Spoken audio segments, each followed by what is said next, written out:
Welcome to a special edition of the GuestX podcast. I am your co-host, Matthew Loney, and I'm here with my co-host, Brian Howie, who is making fun of my stumbling over the technology. But we are... Absolutely. We are at the Phocuswright Summit in Fort Lauderdale, Florida. And I got to tell you, Brian, as somebody who competed, 5-6 years ago, how excited are you to actually get to talk to somebody who competed and won at Phocuswright? I don't know what that feels like because I competed and lost hard. So I'm curious to talk to these guys and get some feedback on what that feels like. Absolutely. But with us, we have Youtip, who won the summit competition, which is the true startups. A lot of these companies, year-old, less than a year old, some of them. And but the best of the best got to compete here. And the other day it was announced that Youtip won. We've got Doug Miles with us and Sarah T. And I love. It's funny. Sarah is from Fort Walton Beach, and we started talking a while, maybe a couple of years ago. Maybe a year ago. Right when Youtip launched. Right. I actually posted something on LinkedIn because I saw the problem. Like, this is really, really cool. And I said, I reached out, or I posted something like people had to check out this. And we got to talking. And yet first time we've ever gotten to meet is here in Fort Lauderdale. So welcome, guys. Please tell people a little bit about Youtip and what the problem you guys are solving. We'd love to hear about it. Sure. So cash is disappearing from the economy, and this is hurting tipped workers very badly, and it's also making it difficult for employers to recruit and retain employees. So what we did is we created an enterprise-level digital tipping solution. And when I say it's enterprise level, that means we can rapidly deploy and manage across many locations, under many brands, with multiple configurations.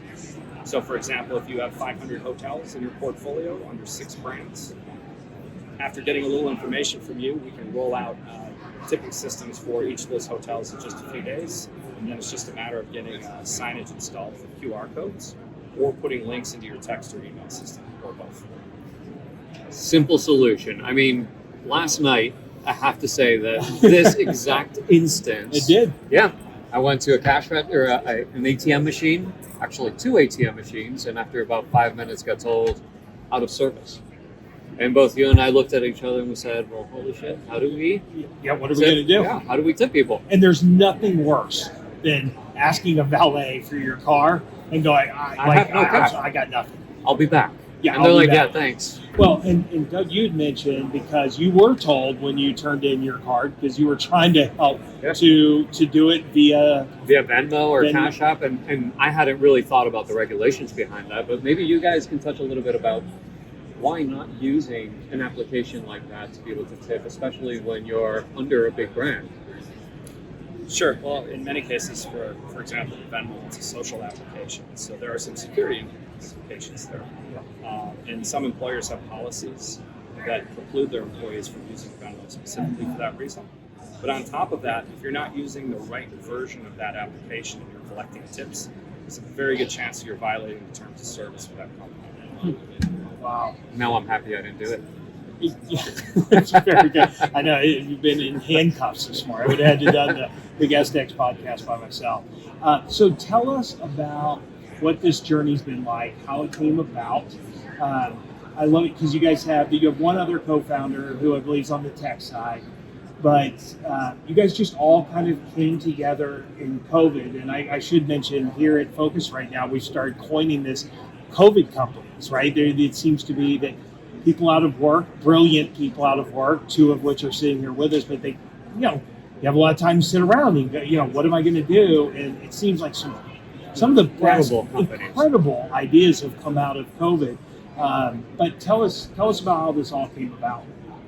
Well, this was actually Doug's idea. So I'll let Doug. I've been thinking about this for 10 years for exactly the situation that you went through. As a frequent business traveler, I didn't have cash on me. And sometimes when I would remember to visit an ATM before a flight, I'd have a fistful of 20s.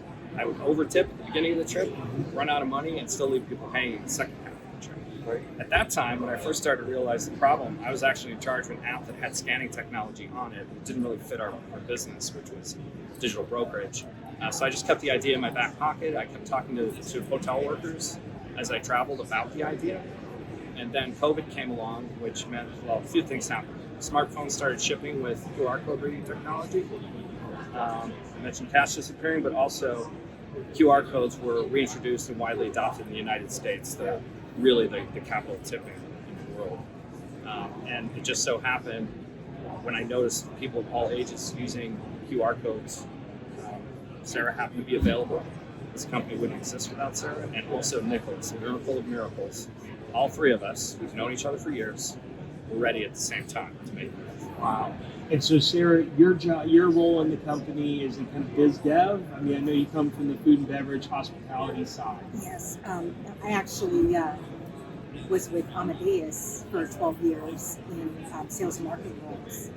And so my contribution to Youtip is really more over commercial operations. Okay. Well, that's great. And how has it gone? So it rolled, officially went live September of 2020. So we're, I don't know, 14 months or so old. Just over a year. Just over a year. And how are things going?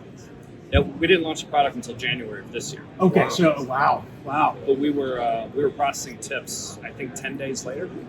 And since then, we've been processing tips in Canada, the United States, and all across Latin America. So one of our earliest customers is actually a destination marketing company that pivoted to live virtual tours using Zoom. And they utilized our QR codes and links in follow-up email messages to get the folks on the ground who are doing the tours compensated. And it worked really well. We're really happy to have been able to help out during a really hard time when nobody could come visit. Wow. I think it's a fascinating use case, right? I mean, I always think about my staff and how to incentivize my staff in the vacation rental space. And it's so hard to get them appreciated. I can only tell them that they're doing a great job so many times, right? They really need to hear from the customers. And the best way to do that is typically through tips. And so I've always thought that there was a need for a product that could serve as that tipping mechanism for especially the cleaning staff or maintenance staff inside of a vacation rental. Yeah. Absolutely. And This that's actually product one of would, our biggest use cases is for housekeeping. yeah, And you're so right, Brian, because the tipping is more than just a monetary exchange. It's really a key performance indicator of Sure. a good experience, right? And tipping is just as important for the tipper than it is for the person receiving the tip recipient, right? Because if you had a great experience, if you stayed in one of your vacation rentals and it was just immaculately clean and comfortable and just really enjoyed it and stuff, and you want to be able to say thank you and leave that tip, we're providing a way, a frictionless, easy, simple way for people to do that and for the staff to get acknowledged and motivated by that. You said, and maybe I'm probably the only person sitting up here. Something I just thought of though, key performance indicator. So a lot of times when tips are cash, the hotel, let's use the hotel, right? The hotel GM doesn't know maybe which employees are going home with a wad of cash, which what you want to know there is that's the employee I got to keep really happy, right? Because people didn't give them that because they didn't do it. And this would give visibility into, you know what, that had not occurred to me until just now. That is powerful.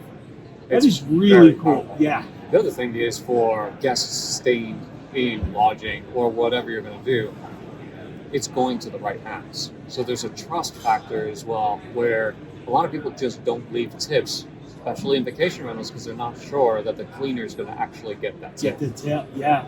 But I'm thinking of all these use cases. I mean, there's a lot of guest apps now, that are coming out where, because I imagine some of this is about the timely pushing of that QR code, right? About, even exploring, I'm thinking, we could easily push in a text message because we know when that trip, that activity ended. So we could say, 30 minutes after, kind of hey, hope you had a great time. If you'd like to tip at Exploring, we've made it easy, right? Exactly. And tip your crew and things like that.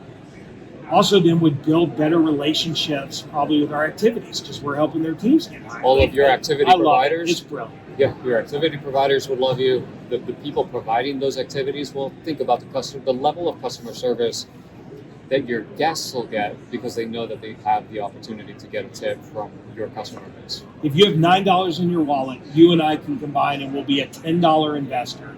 Done. The Youtip. Done. Sold. I want 50% of whatever stake we get for my $1.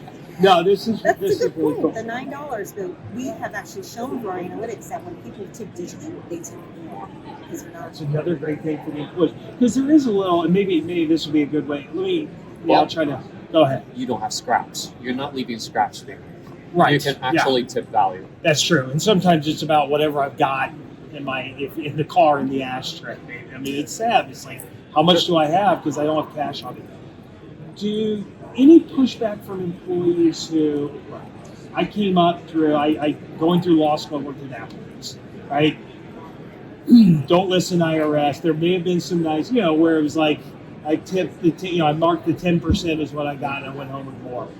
Any concern? I mean, obviously, employers want to make sure they're reporting the correct amount, so they don't care. But any pushback from employees? I wouldn't call it pushback. I would say sometimes they're hesitant in the beginning until they see the tips rolling in. Where we have the best data, we actually have a resort property where housekeeping and those who support housekeeping have enjoyed a 10% bump in take-home pay, not just tipping, 10% in tip sharing. Right now, lifetime of this account, they're up to about 45% of all checkouts tipping with Youtip. And on a month-by-month basis, I wouldn't be surprised if it was up to 65% at this point. So nobody has abandoned the system. They all like it. They want to hold on to it. But yeah, there's some hesitance at first. But when the option is no tip versus digital tip that's recorded and taxable, they're choosing digital tip over zero. Sure. So much easier. And it's also because you have signage up reminding people that it is appropriate to tip. They're seeing more cash tips as well. The international markets where it's not typical for people to tip, this is going to be key. Yeah, You'll see a big bump. No, it's a good point. You're right, because it's introducing people to something maybe you should be doing where it's not as common in the culture. Last question: how does the economics work? Who's paying? I mean, obviously, Youtip's got to make money. Is it kind of like on the credit card processing side where you're making so that it's not coming out of the employee's pocket? So does the employee get, I guess, my first 100% of the tip that I leave? Okay. Employees get 100%, and we have some demo versions out on the web. And I think people are making the wrong assumption for one of our clients. They're doing what we call an enclosed tip. So there's no fee listed under the tip. We're charged a fee, and we charge a small fee on top of what we pay our processor. In that particular case, it's pulled out of the $5, but the employer tops that up when they pay out the employees, so they still get 100%. All of our clients, the employees get 100%. That's smart. It's really smart. Yeah, a friend of mine was coming out with a charity giving app, and that was a big thing. It's like the charity gets it all. So if you buy $100, there's like a 10% user fee, but you're paying 101, right? We're very transparent. Yeah. So that's one way we collect revenue is a small transaction fee. Sure. And then beginning in January 2022, we'll start a per property fee for hotel properties. We waived that for 2021 as a part of a COVID relief package. Yeah, and a little bit Invest of in your team. Really, really cool. Well, thank you guys both for joining us. It's been a pleasure. Sarah, I can't believe we had to come all the way to Fort Lauderdale to finally meet in person. We'll make sure the next time we'll be able to get together for a coffee. So thank you both.